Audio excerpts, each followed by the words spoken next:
खोल दे पंख मेरे कहता है परिंदा, अभी तो उड़ान बाकी है, जमीन नहीं मंजिल मेरी, अभी तो पूरा आसमान बाकी है। नमस्कार दोस्तों, स्वागत है आप सभी का मेरे YouTube channel English with Sandy sir. दोस्तों, जैसा कि आप सभी को पता है कि कल जो 10th क्लास के बच्चे हैं उनका जो बोर्ड है उसका पेपर है, तो आज मैं उनके लिए लेके आया हूँ जो इनकी राइटिंग सेक्शन का जो टॉपिक है वो लेके आया हूँ। और राइटिंग सेक्शन का जो टॉपिक है वो है, आज जो हम करने वाले हैं वो प्लेसिंग एन ऑर्डर। यानी कि जब आप प्लेसिंग एन ऑर्डर का मतलब हो गया कि जब आप कहीं पे प्लेस करते हो, कोई ऑर्डर प्लेस करते हो, तो ये एक टॉपिक है 10th क्लास में, तो आज हम इसके रिगार्डिंग डिस्कस करने वाले हैं, तो ध्यान देना। ठीक है, पहली बात देखो, अपने देखो इसमें जो प्लेसिंग एन ऑर्डर, इसका जो फॉर्मेट होता है वो क्या होता है। सबसे पहले आपका आएगा सेंडर्स एड्रेस, ठीक है, date, receiver address, subject, salutation, content, body, और लास्ट में आपका आ जाता है रिगार्ड। आई होप कि आपको जो ये फॉर्मेट है इसमें कहीं कोई दिक्कत नहीं है, क्योंकि आपने, मुझे पता है कि बहुत से बच्चे हैं जिन्होंने बहुत से काफ़ी ज़्यादा, मतलब 9th में भी सेम टॉपिक है, 10th में भी आपका लेटर है, 11th में भी है, 12th में भी है, तो चारों सालों ये आप 4 साल में आपके हर साल ये आपका टॉपिक रहेगा। तो मेरे कहने का मतलब है कि आपको ये फॉर्मेट क्लियर होगा नहीं है, तो आज हम लोग इस चीज़ को क्लियर कर लेंगे। ठीक है, आगे मूव ऑन करते हैं। नेक्स्ट देखो, इसको मैं थोड़ा सा एक्सप्लेन करना चाहता हूं ब्रीफली। सेंडर्स एड्रेस का मतलब क्या होता है कि सेंडर्स एड्रेस का मतलब होता है the person who is writing, यानी कि जो आदमी लिख रहा है उसका एड्रेस। सपोज करो क्वेश्चन ये आ जाता है कि यू आर अरुण और Aruna of house number 46 Nohar Rajasthan, तो आपका सबसे पहले वहीं क्लियर हो जाता है क्या, कि आपको क्या करना है, हाउस नंबर 46। आप कौन हो, हाउस नंबर 46 कहाँ से, नौहर से। ठीक है, और नौहर कहाँ है, राजस्थान में। इस तरह से ये जो आपका कंटेंट है ये क्या रहेगा, ये आपका बन गया सेंडर्स एड्रेस। ठीक है दोस्तों, सेंडर्स एड्रेस के बाद आपका आता है डेट। डेट का जो फॉर्मेट है वो आपको क्लियरली बोला गया है कि किस तरह से करना है। ठीक है, इस तरह से करना है कि जैसे कल 27 फेब है, 27 फेब 2023, ना कि ये वाली डेट। ऐसा ये जो फॉर्मेट है ये एकदम गलत है, मत करना, नंबर कट जाएंगे, फिर आपकी ये इशू होगा कि नंबर कहाँ कट गए, क्या इशू हो गया, क्या प्रॉब्लम हो गई। तो दोस्तों ये चीज़ आपको ध्यान रखनी है कि इस तरह से आपको डेट नहीं लिखनी। ठीक है, आपको डेट जो बताई गई है इसी तरह से मेंशन करना है आपके। ठीक है, ये जो आपकी डेट है इसी तरह से होना चाहिए। ठीक है दोस्तों, आगे मूव ऑन करते हैं रिसीवर एड्रेस। अब रिसीवर एड्रेस में सबसे इशू आता है बच्चों को कि क्या लिखना है, कैसे लिखना है। तो देखो मेरी एक बात सुनो, रिसीवर एड्रेस में यहाँ पे लेटर टू द एडिटर में कौन होता है, लेटर टू द एडिटर में होता है कि जो एडिटर होता है उसको लिखते हैं अपने लेटर। अब यहाँ पर किसको लिखेंगे, यहाँ पर आएगा सेल्स मैनेजर। ठीक है, तो सेल्स मैनेजर लिख सकते हो आप। भी आप प्लेसिंग एन ऑर्डर कर रहे हो तो एक बात बताओ, कहाँ से ऑर्डर करोगे। कोई आपकी पर्टिकुलर एक मान के चलो कि कोई कंपनी है, कोई बहुत बड़ी शॉप है, तो उस शॉप के अंदर कौन होता है, सेल्स मैनेजर सब कुछ संभालता है। या तो आप सेल्स मैनेजर लिख सकते हो, या कर सकते हो आप डायरेक्टर कर सकते हो इस तरह से, तो डायरेक्टर। ठीक है, या आप कर सकते हो प्रोप्राइटर। ठीक है, ये यहाँ मतलब इसमें कोई है नहीं, लेकिन यहीं पे आएगा, इनके साथ ही है। ठीक है, फॉर्मेट का एक पार्ट नहीं है, फॉर्मेट का तो ये पार्ट है। ठीक है, ये यहीं से आएगा, थोड़ा सा जो है मिस्टेक हो चुकी है। अब आगे देखो, इसमें क्या यूज कर सकते हो आप, the sales manager, the director, the proprietor, ये तीनों आप यूज कर सकते हो। आपको करना क्या होगा उसके बाद, देखो इनमें से सपोज करो आपने क्या लिख लिया, आप ये मान के चलो आपने सेल्स मैनेजर लिख लिया, तो सेल्स मैनेजर किसका, तो जो भी आपको क्वेश्चन में दिया होगा, जैसे कोई दिया है XYZ स्पोर्ट्स। ठीक है, ये कहाँ है, XYZ स्पोर्ट्स, आप कर दो दिल्ली। ठीक है, ये आपका हो गया क्या, रिसीवर एड्रेस। इस तरह से आपको लिखना है। देखो मैं फिर बता रहा हूँ, house number 46 Nohar Rajasthan, proper इसी तरह से आपको करना है, इसी तरह से बताना है। तो ये क्या हो जाएगा, ये आपका सेंडर्स एड्रेस हो जाता है। सेंडर्स एड्रेस के बाद आती है डेट, तो डेट आपको इस तरह से लिखना है 27 फेब 2023। ठीक है दोस्तों, आपको इस तरह से नहीं लिखनी है, मतलब अगर आप ये सोच रहे हो ये वाली डेट चल जाएगी, या बच्चे अक्सर गलतियां कर देते हैं, भूल जाते हैं, उन्हें याद नहीं रहती, तो ये चीज़ें आपको नहीं करनी है। ठीक है, ये ध्यान रखना है हमेशा कि ये वाली जो डेट है वो एकदम गलत है, ये एकदम सही है। ठीक है, 27 फेब 2023 इस तरह से लिखना है। ठीक है, आगे बात करते हैं आगे बात करते हैं रिसीवर एड्रेस की। तो रिसीवर एड्रेस में आप भेज रहे हो, ठीक है, यानी कि आगे रिसीव कौन करने वाला है, आप लिख तो रहे हो लेकिन आगे आपका रिसीव कौन करने वाला है, तो लिखना है आपको द सेल्स मैनेजर। आप सेल्स मैनेजर रख लो आप, या फिर द डायरेक्टर लिख लो, ठीक है। यहाँ बच्चे अक्सर ऑफ लगा देते हैं, ऑफ नहीं लगाना है बच्चों, ये ध्यान रख लेना आपको, ठीक है। आप सेल्स मैनेजर रख लो, डायरेक्टर रख लो, प्रोपराइटर रख लो, इस तरह से लिखना है। सेल्स मैनेजर, किसका सेल्स मैनेजर, XYZ स्पोर्ट्स का, और वो कहाँ है, दिल्ली के अंदर। इस तरह से आपका ये क्या हो जाएगा, ये आपका जो है रिसीवर एड्रेस हो जाएगा, ठीक है दोस्तों। ये ध्यान रख लेना आप लोग कि रिसीवर एड्रेस इस तरह से करना है आपको। चलो आगे करते हैं, ठीक है, आगे अपना नेक्स्ट देखते हैं इसमें। तो ये है आपका सब्जेक्ट। सब्जेक्ट जो भी रहेगा जिस रिगार्डिंग भी आप प्लेस कर रहे हो किसी चीज़ का प्लेसिंग एन ऑर्डर, जैसे placing an order for sports equipment, placing an order for musical instrument, जो भी आपको क्वेश्चन में दिया रहेगा उस क्वेश्चन के रिगार्डिंग आप लोग को क्या करना है, जो है टॉपिक लिखना है, सब्जेक्ट लिखना है। आगे दोस्तों बात करते हैं सैल्यूटेशन की। सैल्यूटेशन में आप सिंपली सर और मैम कर देना। सैल्यूटेशन में क्या करना है आपको, सर और मैम, मैम MAM जो कि मैडम होता है, सर और मैम, इस तरह से आप लोगों को प्लेस कर देना है, ठीक है। आगे देखते हैं कंटेंट और बॉडी जो है वो अभी हम देख लेते हैं। नेक्स्ट वाले में मैंने पूरा अच्छे से एक्सप्लेन किया है, आप लोगों को सिर्फ कॉपी पेस्ट करना है, यानी कि इस चीज़ को समझो, लिखो, यही चीज़ याद करो और यही आप एग्जाम में पेस्ट कर दो अगर ऐसा ही आता है तो। मोस्टली आपको जो सेम रखना है वो मैं बता देता हूँ। देखो ये जो कंटेंट है, ये कंटेंट में आपको क्या करना है, सबसे पहले यही चीज़ें होनी चाहिए, मैं फिर कह रहा हूँ आप यही लिखना, and this is strictly based on CBSE pattern, ठीक है। मैं फिर कह रहा हूँ ये CBSE पैटर्न का है। बच्चों को अक्सर यही प्रॉब्लम हो रही है कि कौन सा वीडियो देखें, क्योंकि उनको इतने सारे वीडियोस मिल रहे हैं, इतने सारे फॉर्मेट्स मिल रहे हैं नए नए, तो उसमें तुम्हें करना क्या है, तुम्हें ये ध्यान देना है कि हमें एक ये जो वीडियो है इसी वीडियो के ऊपर ध्यान देना। इसमें मैंने जो फॉर्मेट किया है वो CBSE का ही है, ठीक है, स्ट्रिक्टली बेस्ड है CBSE पे। मोस्टली जो बच्चे हैं वो मुझे पता है कंफ्यूज हो रहे हैं इस चीज़ को लेकर, क्योंकि उनको बहुत सारे वीडियोस मिल रहे हैं और बहुत सारे वीडियोस मिल रहे हैं, तो उस वजह से क्या हो रहा है कि बच्चों को फॉर्मेट में काफ़ी ज़्यादा प्रॉब्लम आ रही है। तो मैं फिर आपको एक बात क्लियर कर देना चाहता हूँ कि ध्यान रखना है आपको क्या, कि ये स्ट्रिक्टली बेस्ड किसके ऊपर है, CBSE के ऊपर है, ठीक है दोस्तों, central board of secondary education के ऊपर है, ठीक है। आगे चलते हैं, चलो देखते हैं क्या है। कंटेंट से पहले का आपको समझ में आ ही गया, सैल्यूटेशन तक। सैल्यूटेशन के बाद का कंटेंट यहां से स्टार्ट करते हैं। This is with reference to the inquiry letter, आपको इस तरह से ही लिखना है।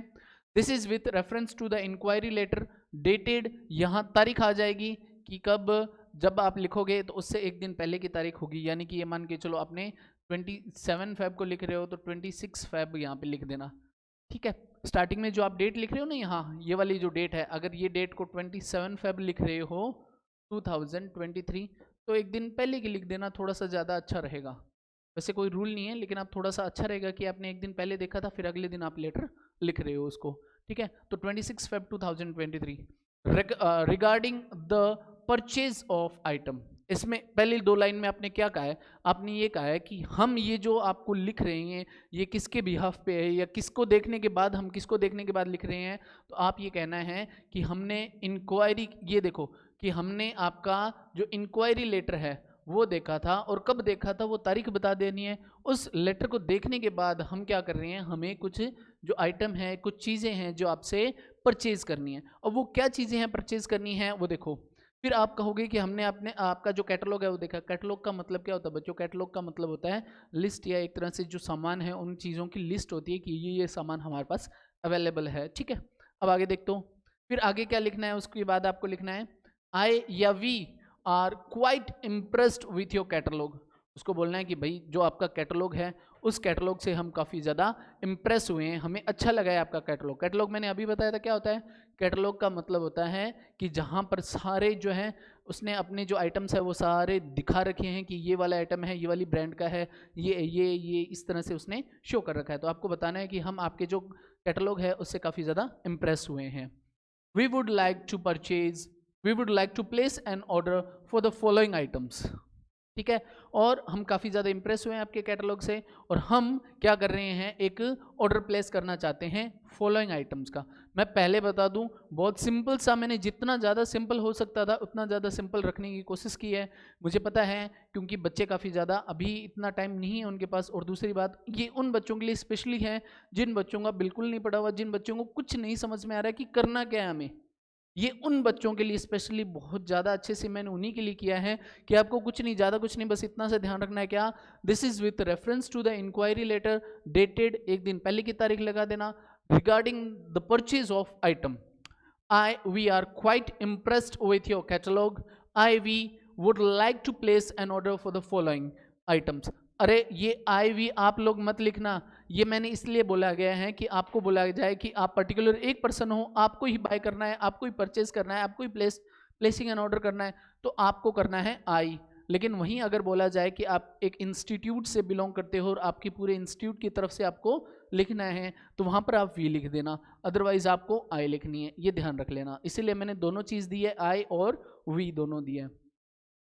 ठीक है दोस्तों, उसके बाद देखो, we would like to place an order for the following items. आपको ये लाइन लिखनी है कि हमें नीचे दिए गए जो आइटम्स है ना, नीचे जो हम लिख रहे हैं उन आइटम्स के लिए हमें क्या करना है, हमें जो है एक आपको ऑर्डर प्लेस करना है। अब वो जो आइटम है वो क्या होंगे, सीरियल नंबर। देखो इस तरह से आपको एक टेबल बनानी पड़ेगी, इस टेबल में क्या लिखना पड़ेगा, सीरियल नंबर 1 2 3, जितना भी आइटम आप प्लेस करना चाहते हो। अब सपोज करो आपने कोई इलेक्ट्रॉनिक शॉप है, उस इलेक्ट्रॉनिक शॉप पे आपको क्या कर रहे हो, उस इलेक्ट्रॉनिक शॉप पे आपको कोई आर्टिकल, आपका क्वेश्चन आ गया कि आपको एक इलेक्ट्रॉनिक शॉप है, उस इलेक्ट्रॉनिक शॉप से आपको कुछ जो है ऑर्डर प्लेस करना है। तो आप इलेक्ट्रॉनिक शॉप से आप ध्यान रख सकते हो क्या, नॉर्मली आप बोल दो कि आपको क्या चाहिए, आपको ये मान के चलो आपको चाहिए टीवी, ठीक है, आप टीवी कह सकते हो, फैन कह सकते हो, वॉशिंग मशीन कह सकते हो, आप बहुत सारी चीज़ कह सकते हो क्योंकि इलेक्ट्रिक चीज़ें बहुत सारी है, तो जो आपका मन करे वो आप कह सकते हो। ठीक है, तो टीवी, फैन, वॉशिंग मशीन। अब कितनी क्वांटिटी चाहिए, देखो पहला होगा आपका सीरियल नंबर, दूसरा आपका आइटम, तीसरा क्वांटिटी और चौथा कंपनी। कंपनी आप लिख भी सकते हो, नहीं भी लिख सकते हो, इट डिपेंड्स ऑन यू। अब देखो सीरियल नंबर आ गया, आइटम आ गया, अब बताना है क्वांटिटी। मेरे को 5 टीवी चाहिए, मेरे को 10 फैन चाहिए और मेरे को 5 वॉशिंग मशीन चाहिए। ठीक है, आप ये इस तरह से लिख सकते हो। उसके बाद आप बताओ कंपनी, कि कंपनी मेरे को कौन सी चाहिए, भाई मेरे को टीवी की जो कंपनी है वो सैमसंग चाहिए। ठीक है, कौन सी कंपनी चाहिए, सैमसंग चाहिए। फैन की कौन सी चाहिए, मेरे को भाई ओरिएंट चाहिए। ठीक है, उसके बाद करते हैं वॉशिंग मशीन की, तो वॉशिंग मशीन मेरे को ओनिडा की चाहिए। इस तरह से आप कंपनी का नाम लिख सकते हो, वो आप पर डिपेंड करता है, आपको ठीक लगे तो ठीक, नहीं तो आप मत लिखना। इसमें आप चाहो तो एक कॉलम और यूज़ कर सकते हो। ठीक है, कि अगर कोई चीज़ कलर के ऊपर बेस्ड है, ठीक है, अगर कोई चीज़ कलर के एक सेकंड, अगर कोई चीज़ कलर के ऊपर बेस्ड है तो कलर का भी आप लिख सकते हो। यानी कि एक बात बताओ, सैमसंग आपको टीवी चाहिए तो टीवी का कोई कलर नहीं होता, फैन का आप कह सकते हो ब्राउन कलर चाहिए। ठीक है, उसके बाद आप वॉशिंग मशीन का लिख सकते हो, मेरे का कैसा चाहिए, वाइट कलर चाहिए। ये बेसिकली आती है वाइट कलर में, ये आप चाहो तो आप कर सकते हो, अदरवाइज कोई ज़रूरी नहीं है, बट ये ज़्यादा चीज़ ज़रूरी है। SR number, item and quantity, ये तीनों आपकी मस्ट है। कंपनी लिखोगे तो थोड़ा अच्छा है, ठीक है, कोई बात नहीं है, और ये मत लिखना, कोई दिक्कत नहीं है उसके बाद। ठीक है, इतना समझ में आया, इसका एक स्क्रीनशॉट ले लो ताकि आपको अच्छे से समझ में आ जाए, याद रहे आपको। ठीक है, जल्दी से ले लो स्क्रीनशॉट। हो गया, वेरी गुड। चलो आगे देखते हैं, ये समझ में आया। आगे भी कंटिन्यू है, ये मत समझना कि ये इतना ही कंटेंट है, नहीं, आगे भी कंटिन्यू है। ये आपको टेबल, जैसे आप लोग पहले क्या करोगे, पहले तो sender's address, date, receiver address, ठीक है, सब्जेक्ट, सैल्यूटेशन, इतना तो लिख ही लोगे। उस लिखने के बाद ये बनाना है, और इसे बनाने के बाद ये वाली लाइन लिखनी है। ये चाहे कुछ ही ऑर्डर करो, कुछ ही प्लेस करो, आपको ये हमेशा ध्यान रखना ही रखना है। ये ध्यान रख लेना, अच्छे से रख लेना भाई, इसको अच्छे से करना है तुम्हें। ठीक है, मैं ठीक है, अब देखो आगे कंटिन्यू करना है। कंटिन्यू कहाँ करोगे, वो जो टेबल है, टेबल बनाने के बाद ये चीजें लिखनी है। All the above mention items should be in good should be good should be in good condition, well bound and packed properly, delivered within a week। And देखो सबसे पहले कह रहा है कि जो ऊपर हमने जो दिए हैं, यानी ये जो आइटम्स है, ये आइटम जो है ना वो कैसे होने चाहिए, वो एकदम गुड कंडीशन में होने चाहिए। पहली बात क्या है, अभी आप उससे चीज़ मंगवा रहे हो तो वो कंडीशन कैसी होनी चाहिए, गुड कंडीशन होनी चाहिए। दूसरा, वो वेल बाउंड होना चाहिए, यानी कि पैकिंग जो है उनकी वो अच्छे से होनी चाहिए, उनको अच्छे से कवर किया जाना चाहिए ताकि कोई टूट फूट ना हो। दूसरी बात, हमें कितने दिन में चाहिए, हमें वो 1 हफ्ते के अंदर अंदर ये सारा सामान हमारे पास चाहिए। ठीक है, कब चाहिए, 1 हफ्ते के अंदर अंदर हमें ये चीज चाहिए। इतना हो गया। अब आगे देखते हैं, as we are your permanent customer we need a specific discount की। जैसे कि तुम्हें पता है कि हम तुम्हारे परमानेंट कस्टमर हैं, ठीक है, तो हमें क्या चाहिए, हमें एक आपका हमें आपसे एक स्पेसिफिक डिस्काउंट चाहिए। ठीक है, ये आप अगर ये परमानेंट कस्टमर वाली बात ना लिखना चाहो तो आप ये कह सकते हो कि as we are placing an order in bulk, bulk का मतलब बहुत ज्यादा, bulk quantity, as we are placing an order in bulk quantity we need a specific discount। इसमें आप दोनों लिख सकते हो, जो लिखा गया है वो एज इट इज लिख सकते हो, कोई दिक्कत नहीं है, या फिर वो लिखना चाहो तो आप वो भी लिख सकते हो।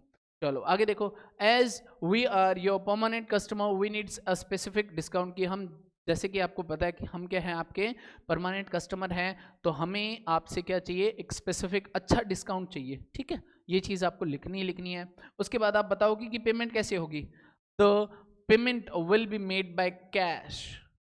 ठीक है, the payment will be made cash once the items reaches, कि जो पेमेंट है आपकी वो कैसे दी जाएगी, वो जो पेमेंट है वो आपकी कैश में दी जाएगी। कब, जब हमारे पास वो जो आइटम है वो पहुंच जाएगा। इसको आप कैश ऑन डिलीवरी भी, जो कैश ऑन डिलीवरी आपको पता है ना क्या होता है, जब आपके पास प्रोडक्ट पहुंच जाता है तभी आपको क्या देना होता है, पैसा देना होता है। ये उसी तरह से है, the payment will be made by cash once the item reaches, की जो पैसे हैं आपको कैसे दिए जाएंगे, कैश में दिए जाएंगे। कब, जब प्रोडक्ट हमारे पास पहुंच जाएगा।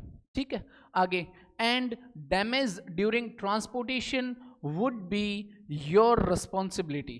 ठीक है, अब देखो, आपको क्या बताना है, आपको ये बोलना है कि भाई जब अगर डैमेज, सीधी सी बात है, अगर आपने कहीं से कुछ चीज़ ऑर्डर की है तो वो ऑर्डर की है, तो एक बात बताओ क्या चाहोगे आप, अगर वो डैमेज हो गई तो आप ये थोड़ी ना कि आप ले लोगे, भी आपकी गलती थोड़ी ना उसमें, उसमें किसकी है, ट्रांसपोर्टेशन जिन्होंने किया है उनकी गलती है।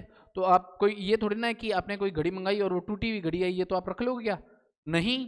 तो वही चीज़ यहाँ पे कहनी है, क्या, सीधी सीधी बात कहनी है भैया, क्या, damage during transportation would be your responsibility, कि भैया अगर डैमेज हो गया ना तो वो किसकी रिस्पॉन्सिबिलिटी होगी, तुम्हारी रिस्पॉन्सिबिलिटी होगी, हमारी रिस्पॉन्सिबिलिटी नहीं है। इसलिए ध्यान से भेजना, कहीं चमेड़ा ना चिप जाए। ठीक है, टू दो in past through in past you have never given us any opportunity to complain and goods have always reached us as well as on time। कि आपको भी, आप परमानेंट कस्टमर हो तो आपने पहले भी इससे चीज़ें मंगवाई होंगी, तो ये बात भी आपको लिख देनी है कि देखो भी पास्ट में भी आपने हमें कभी मौका नहीं दिया है कंप्लेन करने का, तो हम ये एक्सपेक्ट करते हैं कि आगे भी फ्यूचर में आप कभी हमें मौका नहीं दोगे कंप्लेन करने का। ठीक है, तो आपको इस तरह से उसमें मेंशन करना है। और दूसरी बात ये और बता देनी है कि पीछे जैसे आपने हमेशा हमें टाइम पर जो चीज़ें हैं वो भेजी हैं, उसी तरह से अब भी हम ये एक्सपेक्ट करते हैं कि आप हमें टाइम पर वो चीज़ें भेज दो।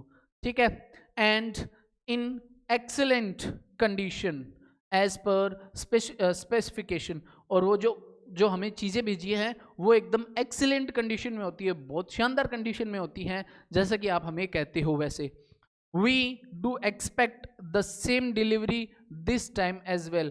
और अब इस बार भी हम सेम डिलीवरी चाहते हैं। सेम डिलीवरी का मतलब क्या हो गया, सेम डिलीवरी का मतलब है कि हम इस बार भी वही उसी तरह की डिलीवरी चाहते हैं जो आप हमें कैसे देते थे, पास्ट में दी है। कि जैसे हमारी कंडीशन जो है, एक जो भी हमने आइटम्स मंगवाई है उनकी कंडीशन एकदम टिप टॉप, एकदम शानदार बेहतरीन जो चीज़ें रहती है उनकी कंडीशन बेहतरीन होती है।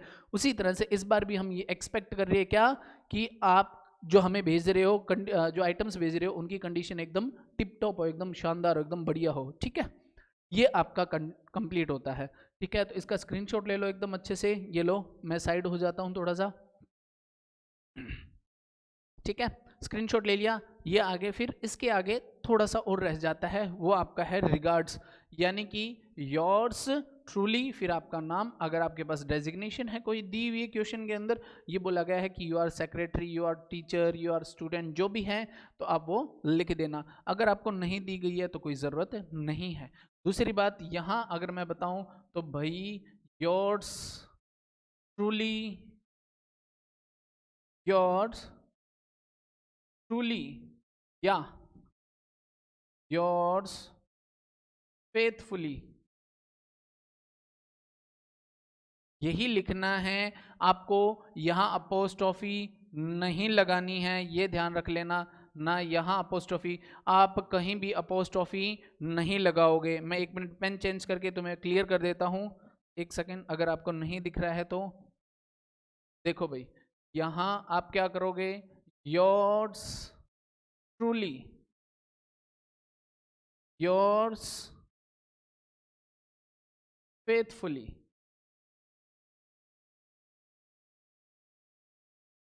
ठीक है, इस तरह से आपको क्या लिखना है, ये चीजें लिखनी है जिसमें Y कैपिटल करना है, F कैपिटल करना है, T कैपिटल करना है। इन दोनों में से कोई आप एक लिख सकते हो, या तो योर्स ट्रूली लिख देना या योर्स फेथफुली लिख देना। अब बच्चे अक्सर कितना ही बता दो उनको, इस चीज़ में गलतियां करते हैं क्या, कि वो योर्स के पहले अपोस्ट्रोफी लगा देंगे। तो ये अपोस्ट्रोफी नहीं लगानी है, सीधा सीधा आपको क्या रखना है, आपको सिंपली योर्स को एज इट इज़ रखना है। ठीक है, आपको क्या रखना है, जैसे ये दिया है इसी तरह से लिखना है। नीचे आपका नाम आ जाएगा, क्वेश्चन में जो नाम दिया है वही लिखना है, चाहे कुछ ही हो। क्वेश्चन में जो नाम दिया हुआ है वही लिखना है, अपनी मर्जी से कोई भी क्वेश्चन का अंदर नहीं लिखना आप लोग को। ठीक है, अगर दीपक दिया हुआ है तो आपको वही लिखना है, दीपक ही लिखना है। ठीक है, ये मन करे कि ना ये तो दीपक है, मेरा नाम नहीं है, मेरा नाम तो सैम है, मैं तो सैम लिखूंगा, ना बेटा ऐसा नहीं करना है। ठीक है, आपको अगर दीपक बोला गया है तो आपको दीपक ही लिखना है। अगर डेजिग्नेशन दी है तभी आपको डेजिग्नेशन लिखनी है, अदरवाइज डेजिग्नेशन भी मत लिखना। ठीक है, और अगर होता है कि क्वेश्चन में नाम नहीं दिया तो नाम आप अपनी मर्जी से लिख सकते हो वहां पर, तब चलता है। ठीक है, तो ये चीजें आपको समझ में आ गई होगी। ठीक है, इन चीज़ों में गलतियां एक्सपेक्टेड नहीं है आप लोगों से। सेंडर्स एड्रेस एकदम परफेक्ट तरीके से लिखना है। डेट आपको बताई दी 27 फेब 2023, इस तरह से लिखना है। रिसीवर एड्रेस का बता दिया कि अगर क्या करना है, मैनेजर लिख देना, द सेल्स मैनेजर लिख देना, द डायरेक्टर लिख देना, ये इसी तरह से करना है। फिर सब्जेक्ट की बात आती है तो इसको शॉर्ट एंड स्वीट यानी कि सिंपल सा लिखना।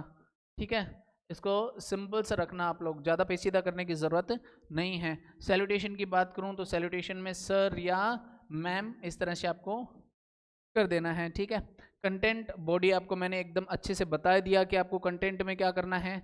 ठीक है, कंटेंट में मैंने बता दिया, इसका स्क्रीनशॉट नहीं लिया है तो ये ले लो, ये मैं इसको क्लियर कर देता हूँ।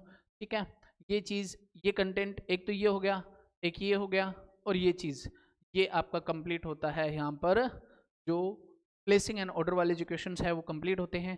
कंटेंट मैंने एकदम अच्छे से बताया है, इस कंटेंट का आपको स्पेशली ध्यान रखना है, चाहे कोई भी कैसा भी आ जाए, आपको सेम कंटेंट के साथ आप प्रोसीड कर सकते हो। ठीक है, बहुत इजी वाला है ये। अगर मैं ये बताऊं लेटर और मतलब कंप्लेनिंग लेटर और इनमें ना, तो ये बहुत ज़्यादा ईजी है। ठीक है, प्लेसिंग एंड ऑर्डर वाला क्यों, क्योंकि देखो सीधी सी बात बताऊं तो मैं तुम्हें ये एज इट इज़ रखना है, तुम्हें इसमें कोई चेंज मत करना। ठीक है, इसमें यहाँ पर जो आइटम आपको बोला गया है, स्पोर्ट्स का बोला गया है तो स्पोर्ट्स का कर देना, इलेक्ट्रॉनिक का बोला है तो इलेक्ट्रॉनिक का कर देना, बस यही चेंज होगा हर बार। चेंज क्या होगा, सिर्फ यही होगा, ये एज इट इज़ रख देना, ये एज इट इज़ रख देना, और ये भी रख देना। तो तुम्हें इनमें चेंज नहीं करना है, कोई दिक्कत ही नहीं है, तुम्हें इनमें चेंज करने की ज़रूरत ही नहीं है। ठीक है दोस्तों, आई होप कि आपको ये समझ में आ गया होगा। तो एक लाइक कमेंट शेयर जरूर कर देना, क्योंकि अब मैं ये जो मेहनत कर रहा हूँ मैं आप लोगों के लिए कर रहा हूँ, तो बदले में मुझे अगर आपका लाइक या कमेंट या शेयर मिलता है तो मुझे बहुत ज़्यादा खुशी होती है। ठीक है, धन्यवाद दोस्तों, जय हिंद, जय भारत।